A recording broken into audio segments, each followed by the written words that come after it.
We've already had a brief overview of the Excel environment, looking at the sheet itself and the ribbon and in fact the file menu as well. What we're going to do today is look at different ways of navigating around the Excel workbook. Basically, how do I get from one end to the other? How do I find and control my data? So first of all, let's look at some really simple ways I can navigate around this particular worksheet. We know we have our rows going down and columns across. If I want to scroll down through my rows, I can just use the scroll bar to the right. Allows me to scroll up and down. And with the bottom scroll bar, I can scroll left and right. Now notice that as I scroll towards the right, I reach the end column. And I say it's the end column because it's the last one that has data in it. I have not populated any further data beyond AB. So the scroll bar intelligently knows where to stop scrolling. It knows that there's no data beyond AB. That is this text I've written here. Although of course we know this can go on to 16,000 columns. So there's a lot more data that could be added, but the scroll bars will adjust to the data that you're using. So they can be useful in that regard. Another very common way of moving around the Excel workbook is using the scroll wheel. Now, not all mouses come with a scroll wheel, but they are very, very common these days, especially because they are particularly useful for web browsing. So much like a web browser, using the rolling wheel on my mouse, I can simply scroll up and down the page. The other handy feature of the scroll wheel is that while holding Control, I can zoom in and out of the document simply by scrolling the wheel backwards and forwards. And if you'd like to place your attention on this zoom lever here, you will see as I scroll in and out, that zoom setting will change. So I can change the zoom with the scroll wheel, or I can adjust this level here. There are other ways to zoom in and out, but we will examine those in more detail later on. The other way we can use our mouse to navigate around a sheet is by pressing down and holding the scroll wheel. If I do this, you will see that a little symbol appears. It's a white square with some black triangles surrounding it. It's basically telling me that I've changed the mode in which I'm controlling the sheet. Now, as you see, I move my mouse from left to right. It tells me my starting point marked in the grey, and it tells me where I'm going to with the black overlay. What this allows me to do is simply navigate around the sheet. Wherever I take my cursor, it will navigate up and down and around the sheet.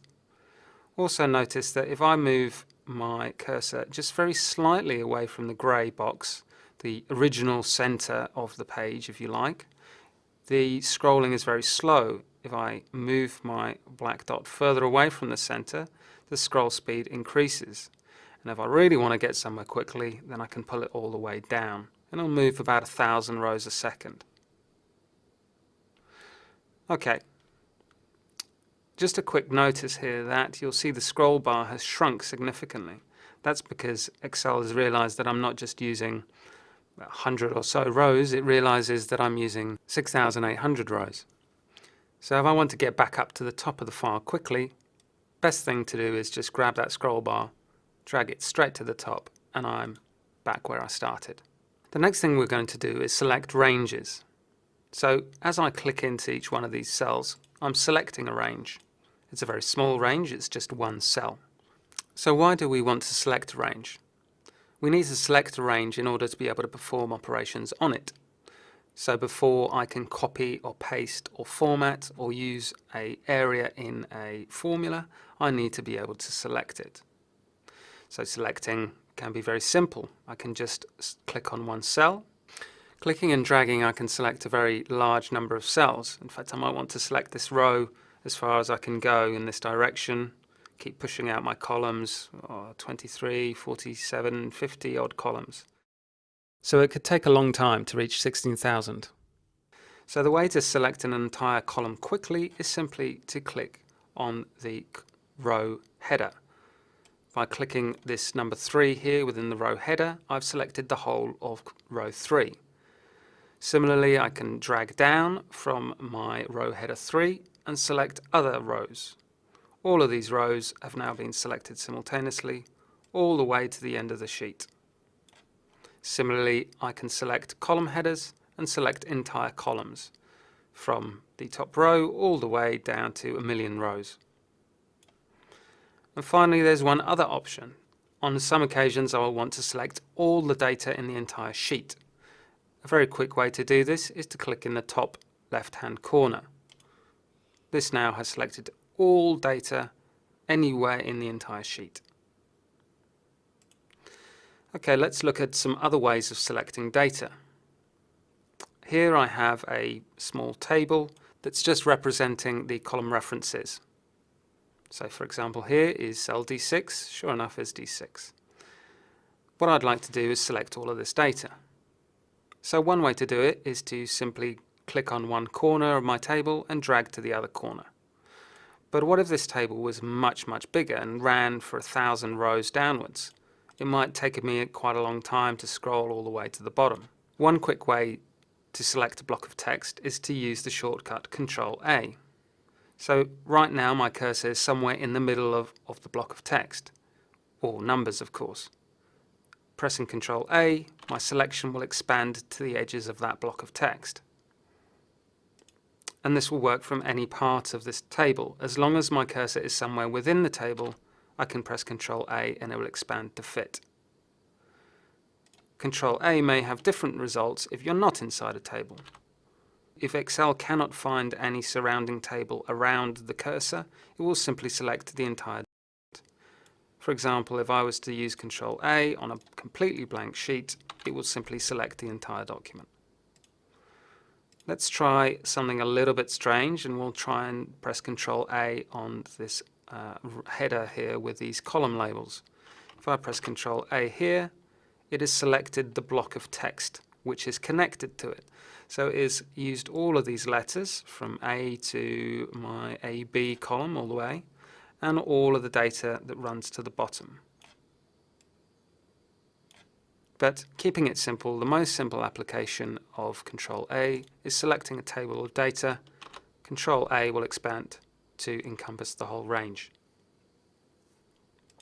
There's another way you might want to select data.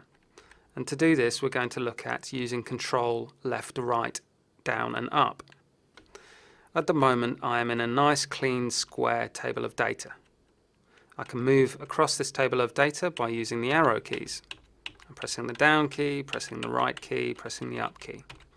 But if I want to move quickly from one corner to the other, I can hold down Control and press left, and my cursor will jump from one end to the other.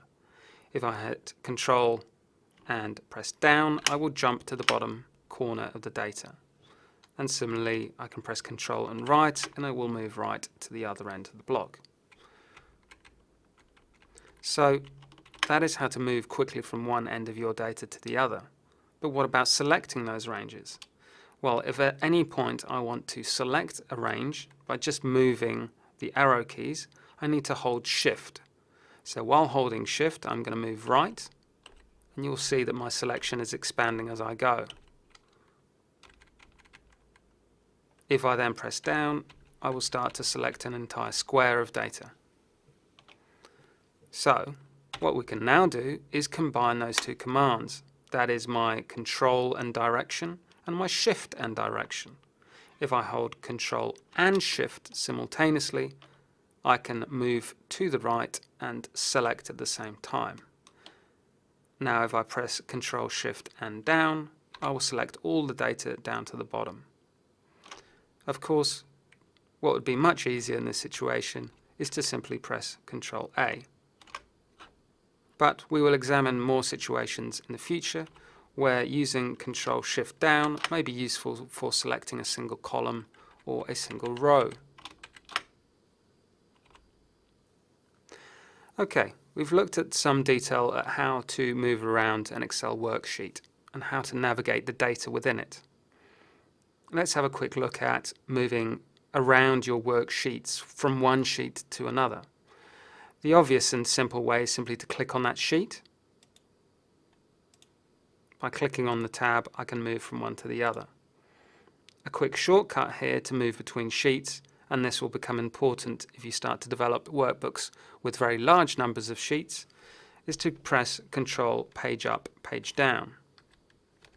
Using this shortcut, I can move in sequence from left to right or right to left.